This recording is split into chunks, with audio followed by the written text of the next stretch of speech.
Nobody has ever told on themselves more than Andrew Tate told on himself. I mean, he's literally recorded long videos describing in detail, here are the crimes I'm committing. Call me Crimey McCrimington. Here's a detailed breakdown of my crimes. And she's out there defending his ass. In this video, Kyle Kulinski of Secular Talk takes a look at Candace Owens' recent defense of Harvey Weinstein. Candace Owens, of course, right-wing commentator, also friends with Andrew Tate and a defender of Andrew Tate. So let's watch Kyle Kulinski foam at the mouth. It's always entertaining me. Kyle Kulinski has a sharp political mind, but an even sharper tongue. And so I enjoy watching his stuff. Let's watch it together. I'll have some thoughts, and then I want to know what you think in the comments. So the right-wing media landscape has changed quite a bit over the years. There was a time when the Daily Wire was dominant, where Jordan Peterson was dominant. There was this sort of like highfalutin faux intellectualism on the right, which they weaponized and used to try to make it seem like not only are we the ones with common sense, we're also the ones with the intellectuals. Ben Shapiro and his fast-talking ass, Jordan Peterson and his gobbledygook psychobabble, right? Well, that's really gone out of style. Like, they're suffering from the curse of getting everything they've ever wanted. The curse is Republicans have the Senate, the House, the presidency, the Supreme Court, and a lot of the court system. They have everything. And guess what? Now they're governing and everything sucks because their ideas suck, because their policies are trash. Their policies are for the military-industrial complex and the mega-wealthy, and they screw over everybody else. People are waking up to that fact. They are realizing, hey, wait a second, my life's not getting better, it's getting worse.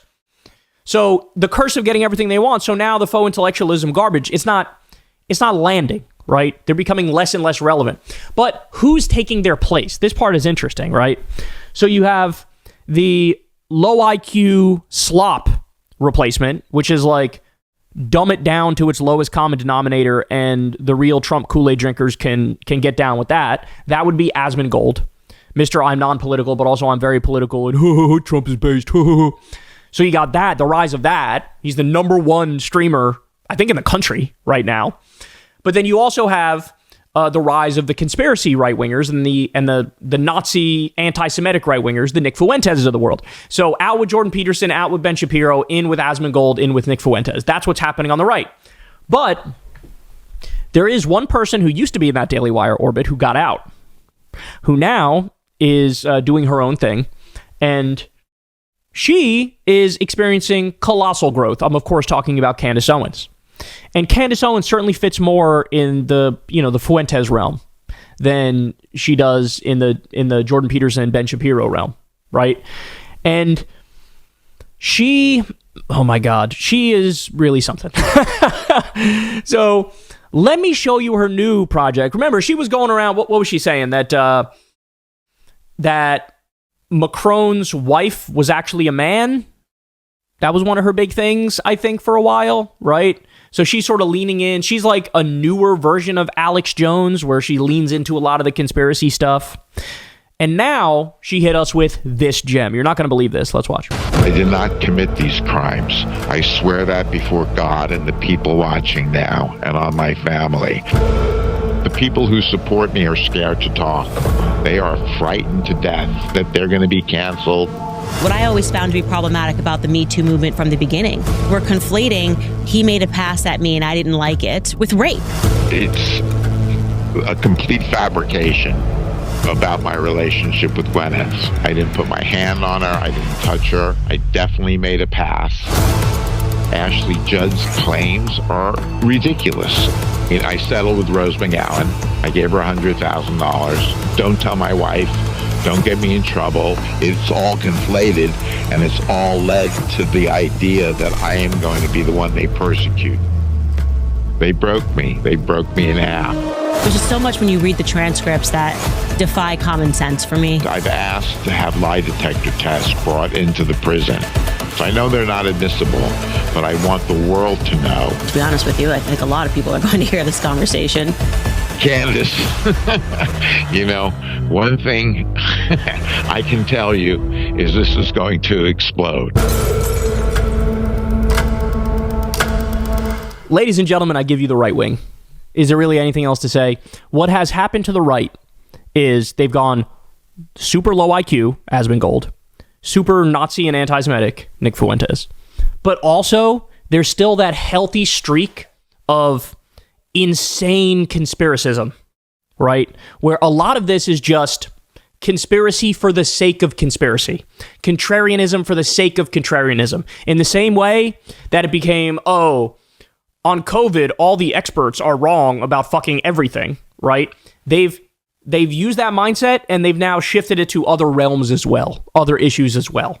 Yeah, I agree with Kyle Kulinski here, and Candace Owens is a great example of this, but it seems to work on different levels. On the one hand, it's always sold, right? A salacious conspiracy theory, like that's a sticky lie anyway. But now with the kind of this administration's war on truth, and what about this? And have you considered that? And aliens are among us, and the deep state, and QAnon. It's like all part of the do your own research, bro. And I think that it does operate on different levels. So this assault on the truth has created an especially fertile territory, especially when you have people like Tim Pool being invited into the White House press pool. From the top down, it's very actively been supporting conspiracy theory and contrarianism for its own sake and the whole mindset. So, 100% agree with Kyle Kulinski on that. And so now, apparently, Harvey Weinstein is a good guy. Harvey Weinstein was smeared. Harvey Weinstein, he wasn't the criminal. Criminal things were done to him. It was this massive conspiracy, which, by the way, is sort of hilarious because she has gone sort of hard on, and she's still friends with Kanye, even despite his open Nazism now.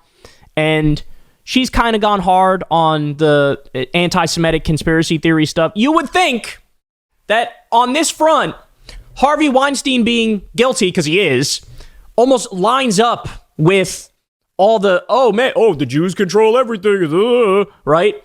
And that would be like, okay, she would be on the side of thinking, yeah, he was guilty. Yeah, he did those things he was accused of. But no, the contrarianism for the sake of contrarianism, conspiracism for the sake of conspiracism, that overrides the other instinct of the Jews control everything, right? And it's just, what if actually Harvey is a good guy? Has she done it with Bill Cosby yet? That's probably coming next.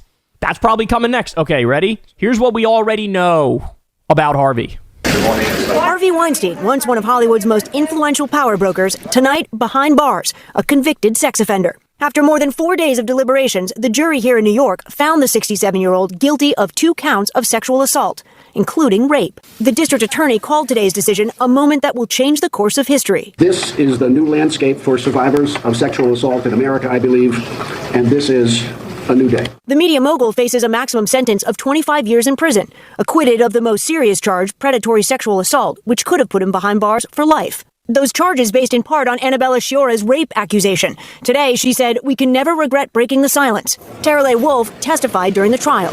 I never for once thought he would be held accountable. And that's a big part of why I never spoke up, because he is him and I was me.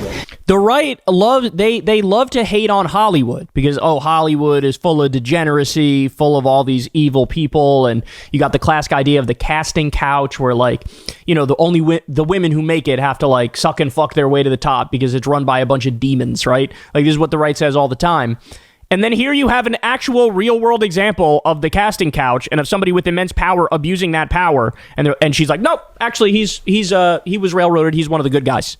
But that's changed now? She says Weinstein raped her in 2005, one of 3 witnesses who was brought in by prosecutors to establish a pattern of sexual assault. By the way, did you guys, I remember, we may have covered it, but I don't know, maybe I just heard it and didn't cover it. But there was an audio recording of him trying to make a move on one of the women. And they have the audio recording. You can listen to the audio recording. And it definitely crosses the line into, it's not just I'm making a pass. It is just flat out rapey. It is just clear. The no was clear, and he just keeps going. So, what do you do when there's a significant chunk of the population that is just hell-bent on being wrong about everything? It's almost like the point is to be wrong. It's almost like they've invented, how there's Occam's razor? the simplest explanation is probably the correct one. It's like they've invented anti-Occam's razor. Like, what if the thing that's almost certainly false is the thing we believe in wholeheartedly? That's where they are now. Message do you think this verdict sends today? That it's okay, you have permission, and you should speak up for yourself. More than 100 women have accused Weinstein of sexual misconduct since blockbuster reports broke in the New York Times and the New Yorker 2 years ago. 100 women? Nah. Like, Candace looks at that and she goes, nah. 100 women. Nah. I think they're all right. Like, it's sort of like with the Trump thing, you know, how he was originally charged with 91 crimes. And the challenge I issued to any right-winger is like, okay, let's do this. Let's sit down. Let's go through each individual crime he was charged with. And you're going to explain to me why you think these things are wrong. And I will present the evidence and explain why they're correct. And let's go through it. Of course, nobody can answer that challenge because it's fucking ridiculous. They would be cooked after the first 3 charges. There's a tremendous amount of evidence there. The guy's guilty of so much. The guy is a convicted felon in the state of New York. He was found in the civil trials. He was found liable. So it bank fraud, insurance fraud, tax fraud. I mean, you name it, the sexual assault stuff. We would wipe the floor with them if you actually, let's get to the specifics, right? So that's why I always said the 91 crimes. It's not like, oh, political persecution. No, it's like you were charged with 91 crimes because you committed 91 crimes. In fact, you probably committed about 1,000, and they were only able to nab your ass on 91, right? Another excellent point by Kyle Kulinski here. He did it, right? Of course, every accusation is a confession. So they've got Pam Bondi in there, they got Kash Patel in there, and they're saying, oh, it's lawfare. We're going to stop the corruption and the political persecution. That's what this administration is doing to everybody, right? That's what they do. Trump was in court not because it was, political warfare against him and trying to drudge up, any make-believe dirt they could concoct. No, he did it. There's a mountain of evidence. He lost the election, et cetera, et cetera, et cetera, et cetera, right? They accuse your opponent of the crimes that you're about to or are in the process of committing. Same thing here. 100 women. Bro, there's some lying bitches, bro. You know what I'm saying? They just be lying and stuff, bro. Oh, yeah, let's go through each one of those. Let's go through all the details and all the specifics of each one of those. And then you tell me what you think. You tell me if you think, what's the Occam's razor answer? What's the Occam's razor answer? You have 100 women, all with detailed stories, some of them with outright evidence like audio tapes and shit like that. What's the Occam's razor answer? Bro, they're fucking trying to take him down, bro. Or he did that shit. While this case centered on the accusations of only 3 women, it was widely seen as a pivotal moment for all of Weinstein's accusers. Women like Caitlin Dulaney. I certainly never thought that this would happen. Not even 3 years ago. I lived with this inside of myself. Actress Mira Sorvino tweeting today, "The beginning of justice. More to come, my sisters. Hashtag Weinstein guilty." As the jury read the verdict, Weinstein showed little reaction. Moments later, cuffed by officers and taken to prison. He didn't react emotionally. There was no crying or anything like that. All he kept saying over and over again was, I'm innocent, I'm innocent. Weinstein has long denied ever having non-consensual sex. You can think whatever you want about Harvey Weinstein as a person, but I personally do not believe, as I have said all along, that Harvey Weinstein is guilty of committing these crimes. Tonight, Weinstein is at a medical facility on Rikers Island, awaiting his sentencing on March 11th. Soon after that, the defense says it will appeal. It sort of reminds me of the Bill Cosby situation where there's actually video of him. Did you guys see this? He's on Larry King and he talks about, I think it's called Spanish Fly. It's like a date rape drug. He talks about like slipping it into girls' drinks. Like, these people tell on themselves. They were high on the power. They tell on themselves. Like, this is not a tough one, bro. It's not a tough one. But watch. So it'll be this one. It'll be, I wonder if she'll do a Bill Cosby one. I wonder if she'll do an R. Kelly one. But already found guilty of grape in a court of law. So it had to be beyond a reasonable doubt. I don't know, man. It seems like, what's at the core of this, right? I don't know. Is it just like, watch this? Like, watch me get the clicks. Watch me say the shit. Watch me say the shit. I'm going to say the shit I can't say. I'm going to say the shit nobody's allowed to say. I'm going to say the shit that's just flat out wrong. Watch this. Well, congratulations. You triggered us. I'm talking about it. You win. I'm sure that video is going to have a quadrillion fucking views on it. Congratulations. But like, it sort of feels like this is what happens over time. is that the right has just gotten more and more and more and more and more extreme, and it ended up in the realm of conspiracy just for the sake of conspiracy, contrarianism for the sake of contrarianism, a deep streak of anti-intellectualism. And the point is to be the loudest, be the most obnoxious, say the most insane thing, because that'll get the most eyeballs. And in this world we live in, there's a cultural currency in getting the most eyeballs, right?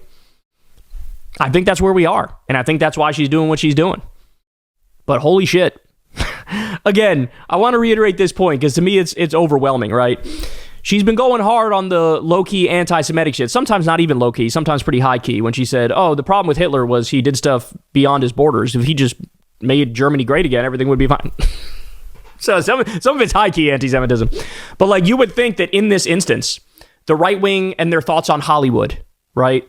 The anti-Semitism of like, oh, the Jews run everything and they're the ones pulling the strings and they're the ones with their devious plans and they're perverts and this and that. You would think that because of those previously held beliefs that the right had, that this would be an area where she would actually just think he's guilty, maybe for the wrong reasons, but she would think he's guilty. But no, let me get the eyeballs, let me get the clicks, let me be contrarian, let me be conspiracy theorist, let me say the dumbest shit imaginable, let me do anti-Occam's razor, which apparently is just a theme of her show now. And then here we are. By the way, one more thing, and this is actually really important, I should have brought this up earlier. She's still an Andrew Tate defender. Her husband is buddies with Andrew Tate. So all the shit that the right always, bro, the fucking groomers, disgusting LGBTQ groomers, bro, they're trying to do sexual stuff to children, bro. And then meanwhile, she's like openly and outwardly defending Andrew Tate on a regular basis because she's friends with him and her husband is friends with him. And you want to talk about evidence. Nobody has ever told on themselves more than Andrew Tate told on himself. I mean, he's literally recorded long videos describing in detail, here are the crimes I'm committing. Call me Crimey McCrimington. Here's a detailed breakdown of my crimes. And she's out there defending his ass. It's just wrong about everything. Wrong about fucking everything, bro. I've never seen anything like it. You go from Andrew Tate's innocent, Harvey Weinstein's innocent, whatever, fill in the blank with Macron's wife is actually a man. I'm sure she hopped on the Michelle Obama train too, where they say the same shit. Like, it's just slop for the sake of slop. But this is what the right has become. Congratulations. Enjoy yourself. Yeah, I'm not ready to say congratulations because I despise all these people and what they stand for. You know, and Candace Owens is a particularly egregious example, but there are many. There are the Tim Pools, there are the Tucker Carlsons, right? I mean, all of these guys. Steve Bannon engages in it. Basically, if they have a podcast and they say outrageous things, Andrew Tate does it, right? Even Harvey Weinstein, who is not a guy who has a podcast, you know, hires the lawyers that employ this playbook, the Roy Cohn playbook. And it's a race to the bottom, really.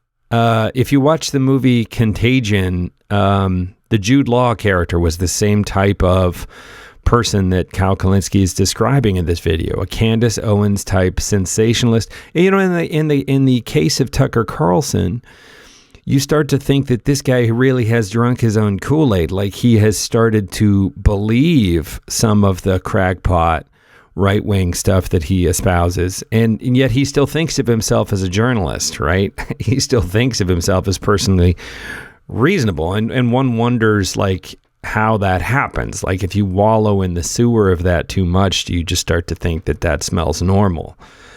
But, you know, Candace Owens, and this works in her favor, Candace Owens is deliberately infuriating and smug. Candace Owens thrives off of, you know, triggering common sense minded people with this shell game of whataboutism and all these logical fallacies that make her perspective that she's espousing seem rational. I think these folks at the bottom of it, if it isn't mental illness, right? If it's not malignant narcissism, if it's not sociopathy, if it's not these antisocial personality types clinically, then what it is or a completely root level cynicism about what the world has become. And you look at a Dick Cheney and you wonder, is Dick Cheney a psychopath, or is Dick Cheney just really every man for himself, might makes right? A broken person who has come to believe that none of it means anything, and grab as much as you can, wrest as much power as you can, and sure, use it to enrich yourself. But I guess it's interesting, rather than I don't know where that thought was going. Where it leads me to is what I heard a commentator say the other day, that the cruelty is the point, right? With this administration, sure, it is the authoritarian playbook, but they don't have a plan to stabilize the economy. They are literally destabilizing everything in pursuit of their own centralization of power. And in the wake of not having a plan to shore up the economic promises of fascism, all that's left is the sadism. So the cruelty has become the point. And you see that very clearly with the Stephen Miller. I think you see that with a Steve Bannon. I think you see that even on some of the religious right. They're convinced that they're doing God's work, but it's really just the cruelty. I mean, the religious justification of it has become nonsensical and even self-contradictory at this point, and all that's left is the cruelty. And Kyle Kulinski is right when he gets angry about this stuff. Kyle Kulinski really gets on a roll, and I find it so entertaining, but it would be funnier if it wasn't so infuriatingly true. And Candace Owens really steers into that. Like, I think Candace Owens actually is an example of a person who gets their jollies from seeing how upset she makes people, and is convinced, well, hey, that's just the way the world is, which I think is super depressing. And of course, Harvey Weinstein is just a monster. It's interesting because doing a podcast episode or whatever this is, a YouTube video on Kyle Kulinski, Candace Owens, and Harvey Weinstein, you wouldn't think that you'd hear those three names back to back. Harvey Weinstein's not an overtly political person. Obviously, Kyle Kulinski and Candace Owens are political commentators that you find here on YouTube. But Harvey Weinstein's, he's a monster, but he was in the entertainment world, and yet he is exactly the same kind of monster that we have running our country. So, I mean, I think it does all fit. But anyway, I've been going on for quite a while here. Let me know what you think in the comments.